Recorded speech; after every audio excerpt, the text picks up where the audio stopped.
Bonjour et bienvenue dans cette nouvelle série de vidéos où l'on va voir ensemble les 12 principes de l'animation. Dans ces vidéos, je vais utiliser le logiciel Animate de la suite Adobe. Cette série n'est pas une série de tutos sur Animate, mais bien sur les principes de l'animation.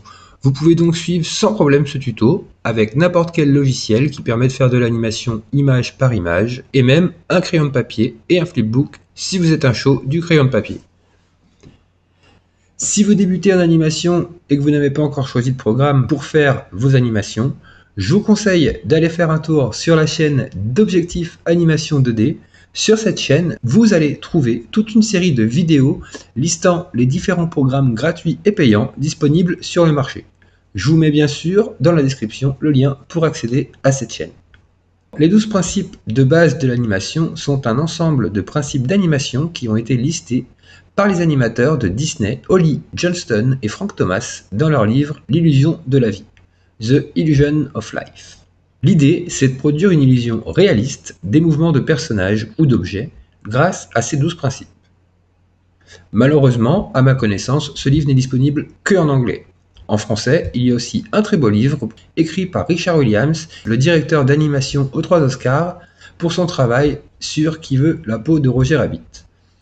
Allez, c'est parti, on va se rendre tout de suite sur Animate pour voir ce premier principe de l'animation qui est le Time and Stretch. Mais juste avant, si cette vidéo te plaît, n'hésite pas à t'abonner et à cliquer sur la petite cloche pour être au courant dès la sortie des prochaines vidéos. Allez, c'est parti!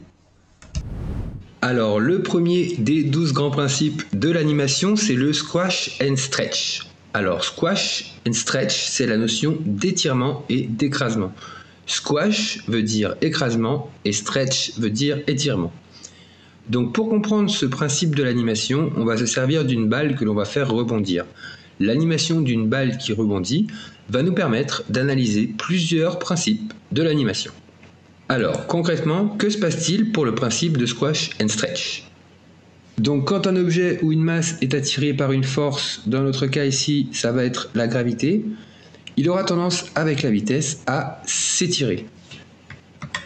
Donc avec la vitesse, notre balle va s'étirer et l'impact avec le sol va écraser notre balle au sol, donc on va faire un squash, un écrasement. Une chose qu'il est importante de savoir, c'est que en animation, il va falloir respecter les volumes de nos objets. Donc par exemple dans le cas de notre balle a une aire, donc un volume, et celui-ci même si on stretch ou on squash notre balle, cette aire ne pourra pas changer.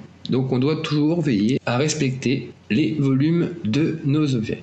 Alors concrètement, pour animer notre balle avec cette notion de squash and stretch, on va commencer sur la première image par dessiner notre balle, donc un cercle.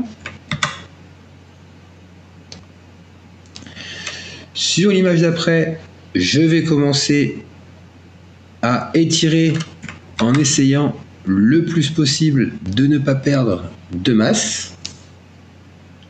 Sur l'image d'après, je vais pouvoir encore m'étirer un peu plus. Pareil sur l'image d'après. J'essaye bien de ne pas perdre de volume.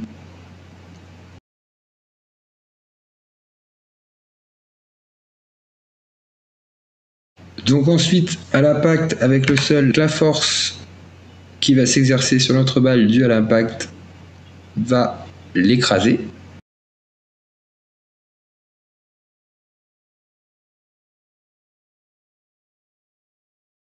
Et pour accentuer encore plus l'effet, je peux venir l'écraser encore plus. Ensuite, sur l'image d'après, notre balle va se restretcher avec le rebond jusqu'à revenir à sa taille d'origine. Donc maintenant, si je lis mon animation, on peut voir que l'effet de rebond est bien présent, mais qu'il manque encore quelque chose à notre animation.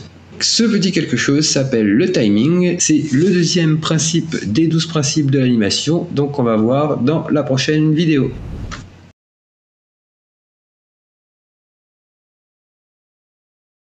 On a vu qu'un objet ou une masse qui est attirée par une force va avoir tendance à s'étirer ou s'écraser. On a aussi vu que l'on devait, pour avoir une animation cohérente, bien veiller à respecter les volumes de nos objets. En effet, on ne peut ni enlever ni ajouter de matière. Voilà, c'est tout pour le time and sweat. Je vous donne rendez-vous dans la prochaine vidéo où on va voir le deuxième principe de l'animation qui est le timing.